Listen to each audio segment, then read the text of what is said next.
Good morning, everyone, and thank you for giving your time and your energy to this important discussion about the developing brain. I am attending today because our schools need to better understand the developing brain and how we can better provide services and supports for students and families so that all of our students become successful graduates, successful contributors to our communities.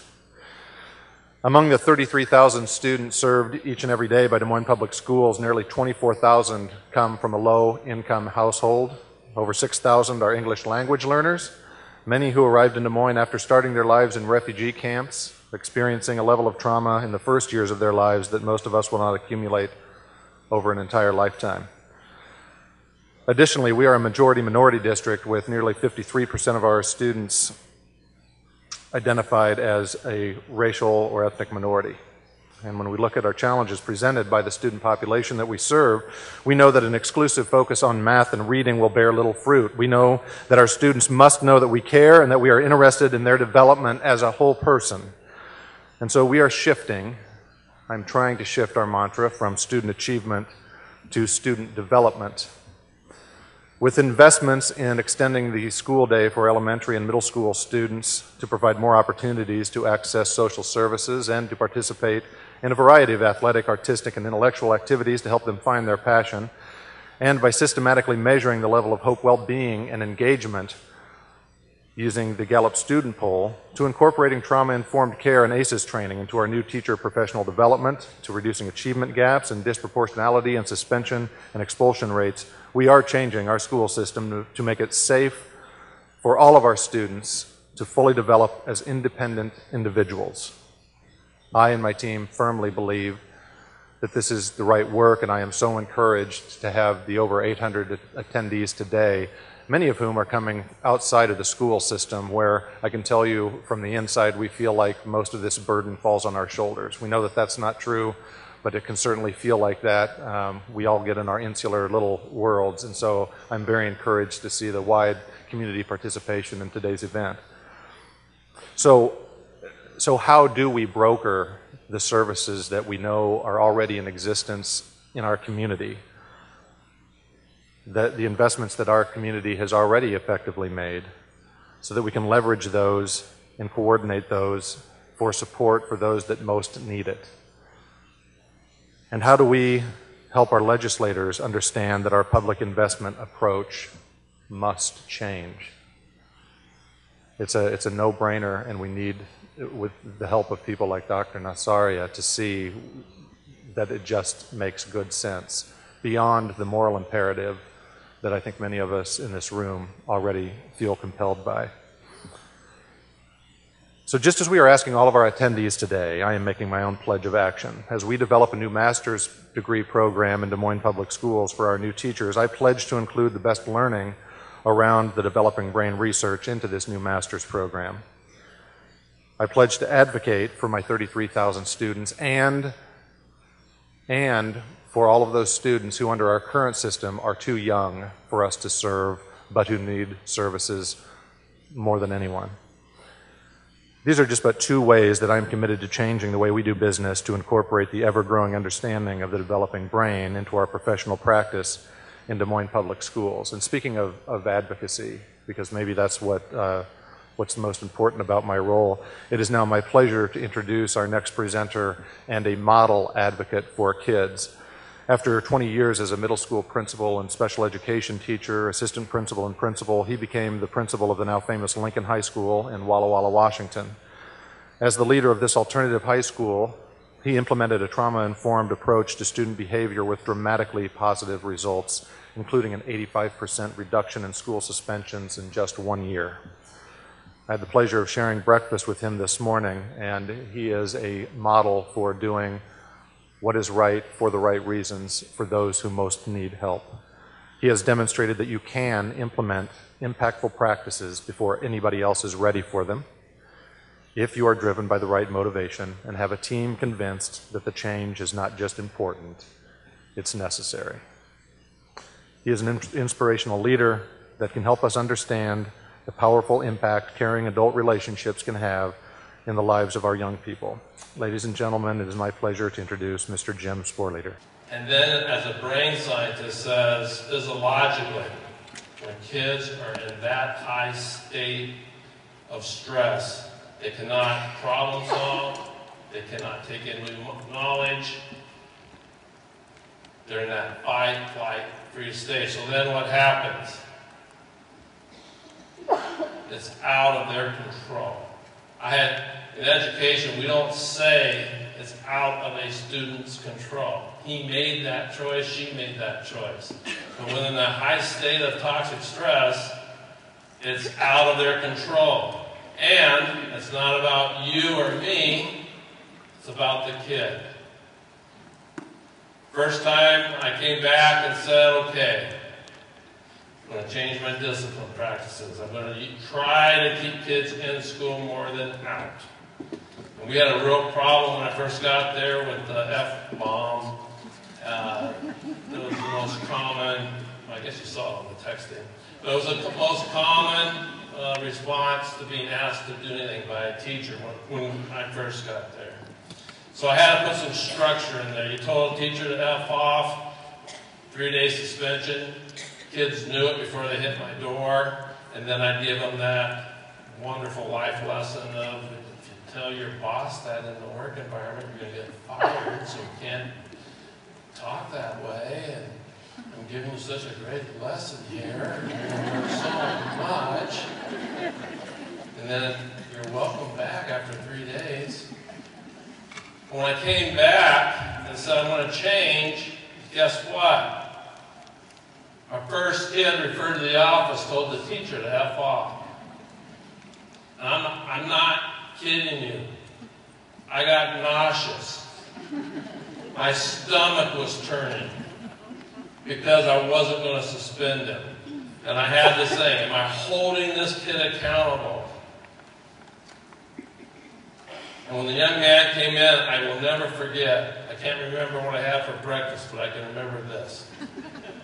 I said, Jared, doesn't sound like you. What's going on?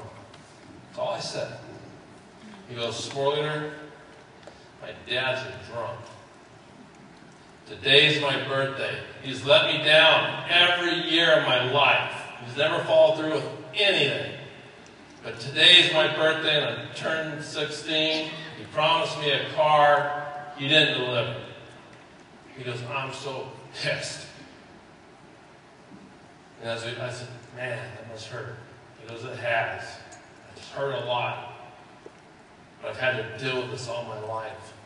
But as he's talking to me, he's coming down. I can see it.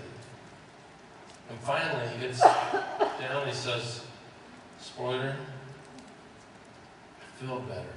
Thanks for talking to me. Remember I said it's not about you or me? He goes, teacher didn't deserve what I did. I need to apologize. That wasn't me telling him.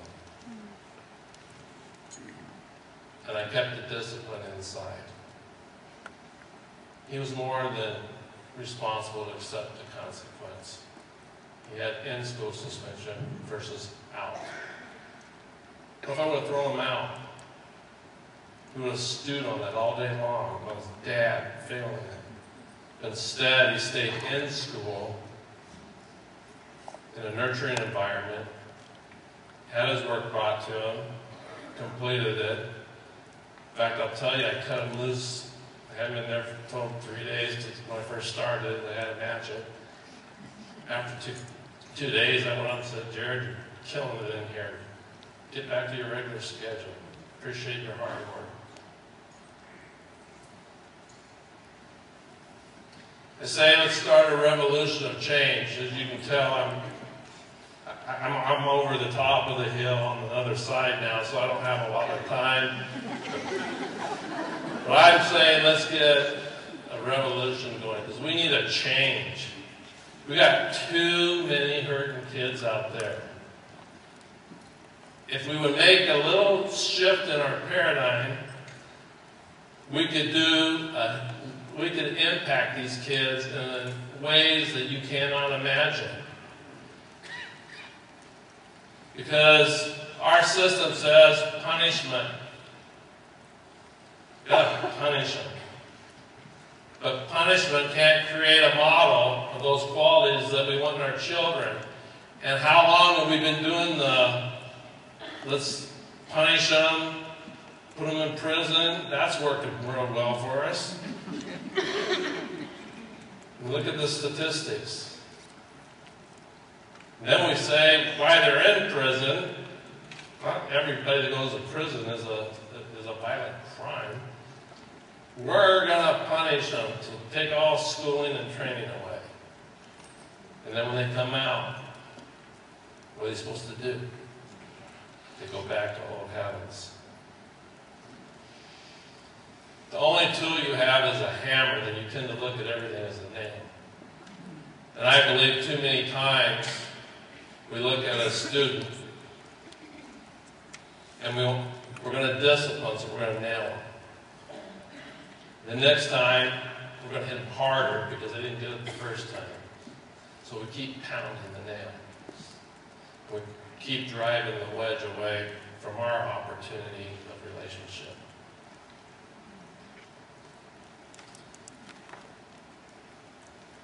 Person of tradition, when the zero tolerance policies came out, I had all the posters. Big, no bullying, no harassment. I had them all over my middle school. You know what the zero tolerance policies have done? They've allowed us to go crazy on putting kids out of school. And the study has proven that all these mundane reasons for putting kids out of school has no impact on the safety of our schools. I had a kid come to Lincoln and said, "Sporleder, I got suspended for not coming to school."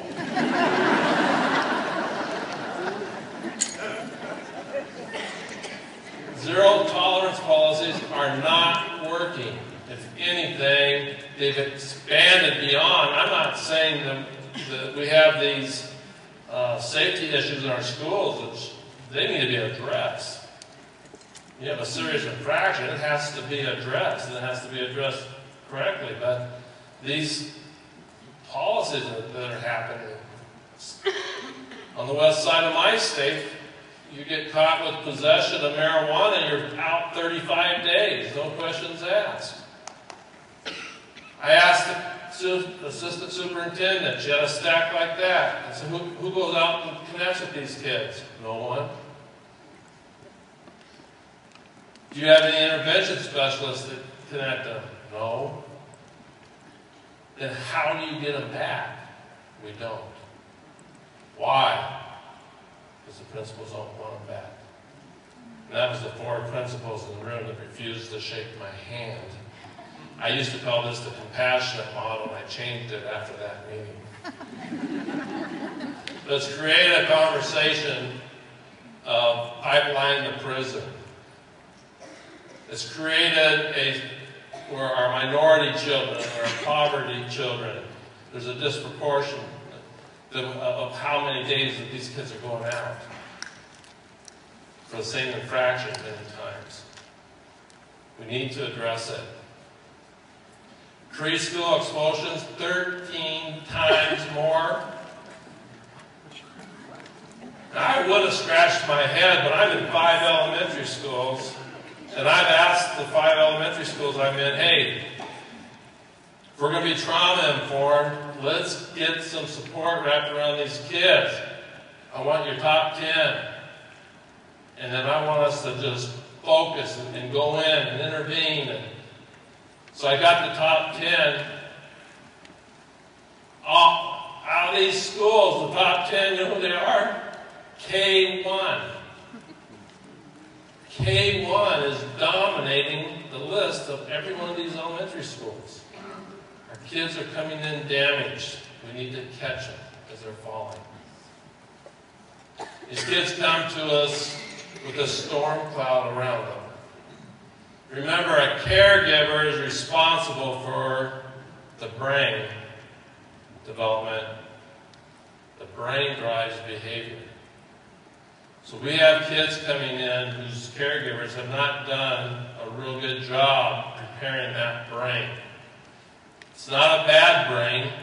It's a brain that's had to survive all that stress, all that unpredictability, all that fear. And so when they hit our rooms, they've got that storm cloud around them. It's all they know. And so when they come in, they have some of these fight, flight, or freeze outcomes or risk factors of their anger's out of control. They can blow quickly. They struggle with developing friendships, following rules, showing empathy. Who's modeled that for them? And they're difficult to express their emotions. I'm going to say they're difficult expressing their emotions when they're not asked. Because even with these little guys, ask them. You look upset to me. What's wrong? Out it comes. The thing they have that really gets to me is that sense of loss of direction and that there's no hope. And that's where we can make a difference. Because we can take that storm cloud and we can start removing it. It takes time, it's a process. But if we start using trauma-informed strategies, these risk factors that they bring in, we can get rid of those too, and then we can show them hope. Because as adults, what's the research telling us? The research is extremely clear on this. Is between our relationships is what builds resilience, what shows hope, and what gives our students a sense of value and trust. So we can make a difference. It requires that paradigm shift. And it requires looking at things a little bit differently. And when we look at our schools, I think the doctor showed this as well, our kids of trauma, it shows up in their attendance. And then it's reflected in their academics. And so they become disengaged. And for some, they manifest that out in their behavior. They become disruptive. We label them, get them out of here. We remove them. We put them on a pathway. It's going to lead them down the road to dropout. Kids that are suspended as early as in the elementary school age, their percentage of going and getting involved in the prison system just starts skyrocketing. Jamie Radford came to, I'll let the women take a good look before I go on. He came to town, we didn't tell anybody, and I guess I got on Facebook. Radford was in town. We're a small town, you know, it's big news. But he came to town to film Lincoln. And he left town with his crew crying, broke down crying, because in 1 year's time, they were leaving the relationships that they had made over that year of filming. But this is the young man that was texting. His teacher brought him up to me, and he got to be with me in my traditional mode, and then he got to be with me in my trauma mode. His dad and I did this every time I suspended him. And I held my ground because I justified, well, what am I teaching him if I don't discipline? He'll lose his job. A teacher brought Stephen up to my office and just said, "Boss, he's in the red. I can't get him down. He's yours." And it was pretty obvious that Stephen was in the red. And the teacher that brought him up to me is one of the best I've ever seen at de-escalating kids. So Stephen comes in, and he was flicking his lighter in class. Teacher asked him to put it away, kept flicking. Asked him to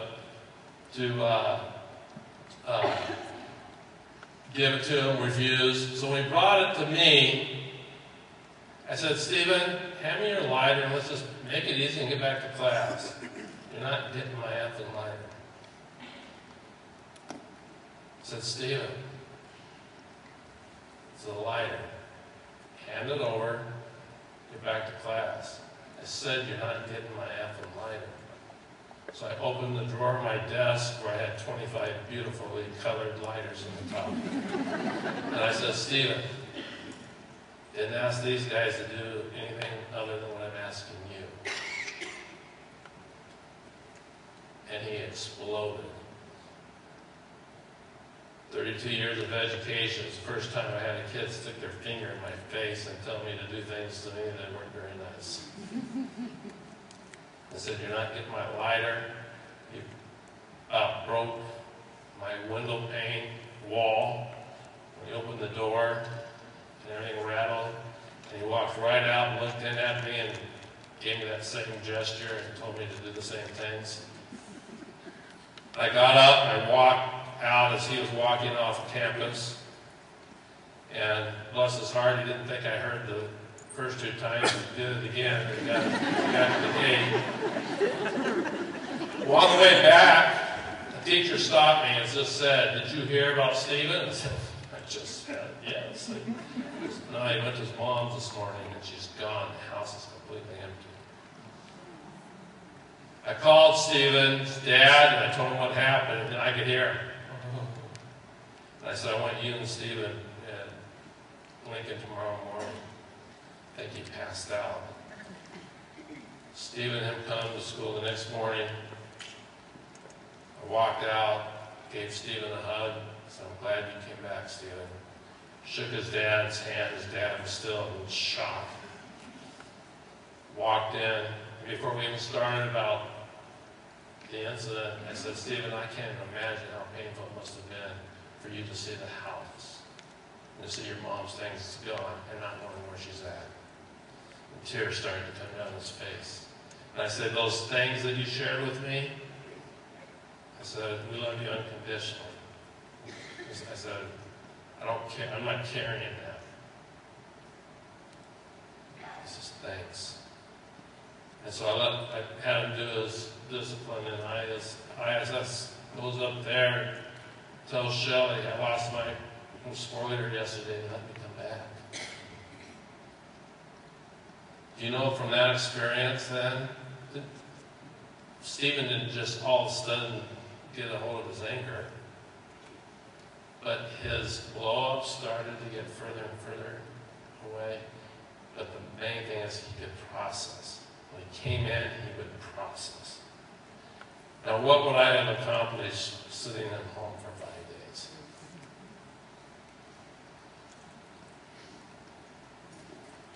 This little girl came by, asked me, can I talk to you, Sporleder? I said, sure. She comes in. She goes, remember the book you gave me? No, sorry. She goes, I read it. She's got a lot out of it. She goes, my heart feels like it's getting bigger. Well, that's exciting. Tell me what's going on. She says, I read that book and I got so much out of it. She says, this weekend, I called my dad and I forgave him for all the horrible things he did to me. I said, how in the world were you able to do that, Jonathan? She says, because in that book it shared that in order to grow, you got to forgive your past. When she first came to us, good morning. That's so good about it. Good morning. You better tell so-and-so to shut up or I'll put my fist in their mouth. We did have a discussion on that. The relationship. Finding out why are you so angry today? Tell me what's going on. And this is happening in her classes as well. I've had the deepest conversations with her. She's an amazing kid. This young man, when he comes to town, when I hug him, I don't want to let go. When he shares his life experiences with me, I want him to keep talking. 22 years old. Just this last time he was here, Ethan, tell me what happened. I want to hear your story. He just got back from the 3,600 miles on the Pacific Trail. Stephen, what happened that you made that turn in your life? He says, I don't know if I've told you this, but before I come to Lincoln, I was going to take my life. I said, Ethan, you got to be kidding me. He goes, no. Doing a lot of drugs, fighting at home. I was ready to cash it in. I'm telling him, I'm getting sick to your stomach. I said, Ethan, what made the difference? So I was going to give Lincoln a chance, and I came here, and you, staff, loved me. That picture is his other trip, 17,000 feet at the base of the Himalayas, letting his grandmother's ashes out. Kid is so full of life and love. Amazing, the relationship. Culture of hope. There's nothing wrong with telling our kids we love you unconditionally. These kids that are coming from these toxic stress homes don't even know what that means. We need to teach them a deeper understanding of themselves. We need to teach them how to self-regulate, how their brain works. We need not to confront them when they're way up here. We need to let them come down. And then they can process. And it's through that process and it's through that approach that relationship starts, and that's where the accountability has so much power. We keep them in school when we can. They're doing their homework, they're doing their attendance, or they're attending school. When I first put it in, I had kids begging me to spend them outside of school. And I said, well, why? Because it's boring in ISS. Thank you. ISS in school was so much more powerful. And we saw so much more positive results happen. Don't let a kid ever go through and not be noticed. Extremely important. Search them out. Kids that are isolated, acknowledge them. Let them know that you're glad to see them. They won't say a thing to you. You get rejected at first. A month down the road, they're your shadow, and you wish they'd give you a little bit of break. But every kid needs to be acknowledged. Here's what happened when we did the trauma-informed care. I'm going to go through this really quick. 798 days I put kids out with those wonderful life lessons. Dropped down to 135. They had 3.5 ACEs. The next year, 4.5. The last year, 5.5. And look at the discipline. It still went down. 5.5 is off the charts. Office referrals, 600. With a 5.5 average, went down to 242. Incidents requiring police, 5.5, I was happy with that number because our kids were in such crisis. But Dr. Ginsburg, I'm going to be closing, says if you want to get to a child of trauma, you got to go through their heart before you get through their head. And this shows it. Those scores are as high as some of the traditional high schools across our state. 30 and 40% jumps. Now I realize that the one math went from 24 to 51, but I'll take it. You get to their heart, you do the social emotional piece, the achievement comes. And then the graduation rate. I know it's higher than that. I argued with the guy from the state, and he couldn't even explain the formula.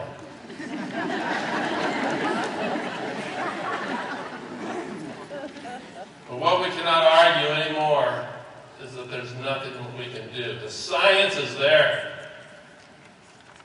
The science is there. We can change our approach. Thank you.